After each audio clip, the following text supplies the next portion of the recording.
పత్రికల్లో పెద్ద కథనాలు వస్తూ ఉన్నాయి, మీడియాలో ఏంటంటే మేము ఏదో పార్టీ మారుతున్నట్టుగా, మరి రహస్య చర్చలు జరుపుతున్నట్టుగా, సీనియర్ నాయకులు ఎవరో మమ్మల్ని టచ్లో ఉన్నారు కాంగ్రెస్ పార్టీకి సంబంధించిన వారని చెప్పేసి చెప్తా ఉన్నారు. దీన్ని తీవ్రంగా ఖండిస్తూ ఉన్నాము.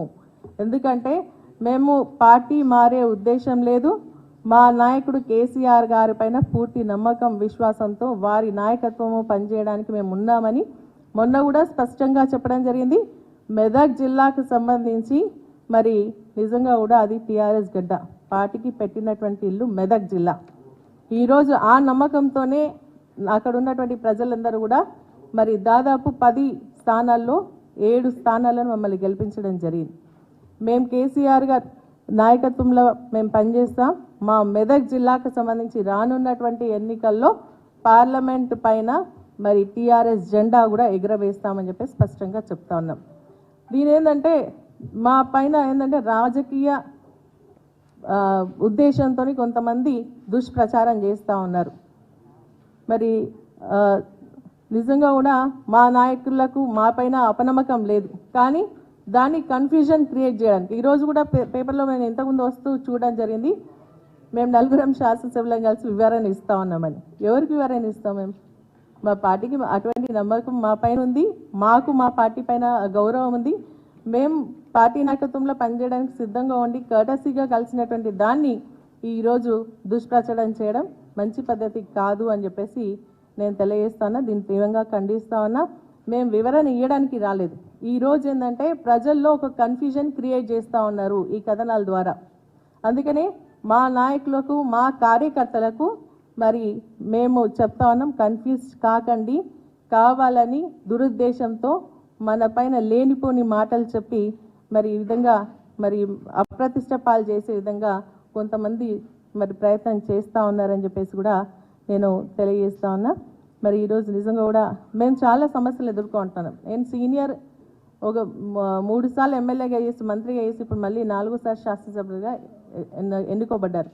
కానీ అయినా కూడా ఇబ్బందులు వస్తాను. ఇప్పుడు కూడా నేను వస్తూ ఉన్నప్పుడు మాకు సంబంధించినటువంటి కార్పొరేటర్కి సంబంధించినటువంటి కొన్ని బోర్ మోటార్ లాగడం లాంటిది అవన్నీ కూడా చేస్తూ ఉన్నారు. అవన్నీ కూడా మేము ఎదుర్కొంటున్నాం. కాబట్టి సీఎం గారితో నిన్న మాట్లాడుతూ ప్రోటోకాల్, అదేవిధంగా మాకు ఎస్కాట్ ఇవ్వట్లేదు, పైలటింగ్ ఇవ్వట్లేదు, అదేవిధంగా కొన్ని అభివృద్ధికి సంబంధించినటువంటి విషయాలపైన మరి మాకు సహకరించాలా, ఎందుకంటే మా ప్రజలు కూడా అభివృద్ధిని కోరుకుంటా ఉన్నారు అన్న ఆలోచనతోనే మేము నిన్న వెళ్ళి కలవడం జరిగిందే తప్ప వేరే రాజకీయ దురుద్దేశం కానీ మరి పార్టీ మారేటువంటి ఆలోచన కానీ మాకు లేదు అని చెప్పి స్పష్టంగా తెలియజేస్తాను. ఆ రోజు కూడా మేము నిబద్ధతతో ఉన్నాం, మరి అదేవిధంగా క్రమశిక్షణతో ఉన్నాం.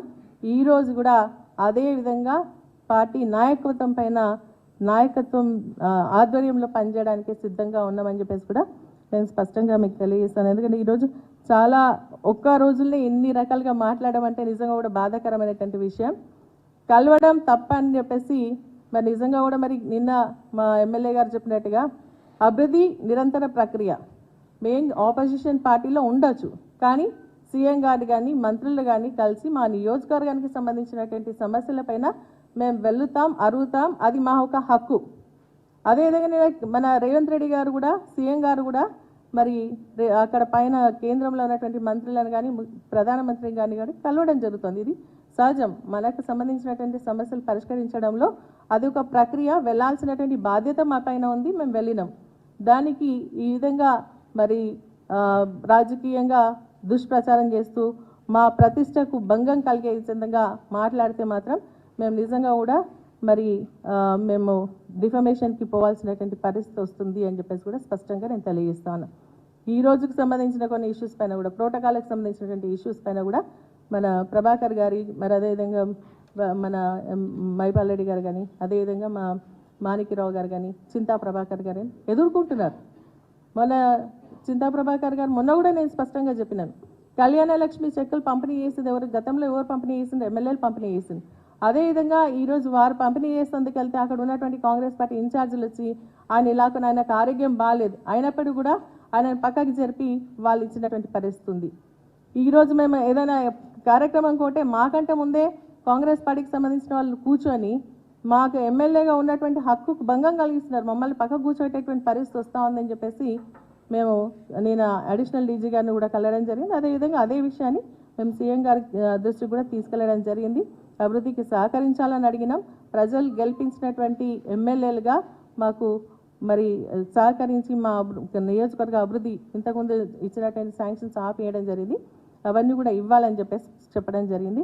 సో మేము అడుగుతా ఉన్నాం, ఈ ఒక సమస్యలు ఏవైతే ఈరోజు వారు అంటే హామీలు ఇచ్చిండ్రో ఆ హామీలన్నీ కూడా నెరవేర్చాలని చెప్పేసి చెప్తూ, మరి అదేవిధంగా మనకు కరెంటు బిల్లులు కూడా ఈరోజు మా గ్రామాలకు వెళ్తున్నప్పుడు కరెంట్ బిల్లులు కట్టమని ఫోర్స్ చేస్తున్నారని ప్రజలు అడుగుతున్నారు. మేము అడిగినప్పుడు ఖచ్చితంగా ప్రభుత్వం దృష్టికి తీసుకెళ్ళాలి. ఆ విధంగా మేము అడుగుతాను. మీరు జనవరి నుంచి కరెంట్ బిల్లులు కట్టొద్దన్నారు, మరి ఇప్పుడు ఎందుకు ఫోర్స్ చేస్తున్నారని అడిగితే మాత్రం మరి దాన్ని రాజకీయ దురుద్దేశం అని అంటే ఎట్లా? ఆపోజిషన్లో ఉన్నాం, కరెక్ట్గా మేము ఆపోజిషన్ పాత్ర పోషిస్తాం. ఇప్పుడు కానీ అసెంబ్లీలో కూడా మా వాదనని వినిపిస్తాం ప్రజల పక్షాన. అదేవిధంగా ప్రజలకు సంబంధించినటువంటి సమస్యలు కూడా మరి ముఖ్యమంత్రి గారు కానీ మంత్రులు కానీ అధికారుల దగ్గర కానీ వెళ్ళాల్సినటువంటి బాధ్యత మా పైన ఉంది. ఖచ్చితంగా వెళ్తాం. దీన్ని మేము నిజంగా నిన్నటి నుంచి వస్తున్న దాన్ని చూస్తుంటే చాలా బాధ అనిపిస్తుంది. ఎందుకంటే ఒక సీనియర్ శాసనసభ్యులుగా ఇటువంటి అపనిందను మరి నా మీద వేయడం అనేది మంచిది కాదు అని చెప్పేసి కూడా నేను చెప్తాను. ఇటువంటి మీడియాలో వచ్చేటువంటి కథనాలు ఏమున్నా కూడా స్పష్టంగా మమ్మల్ని అడగండి. మా ఒక ఉద్దేశం తీసుకొని వేయాలే తప్ప మా పైన మరి దుష్ప్రచారం చేసే విధంగా ఉండొద్దు అని చెప్పేసి కూడా నేను స్పష్టంగా తెలియజేస్తా ఉన్నాను.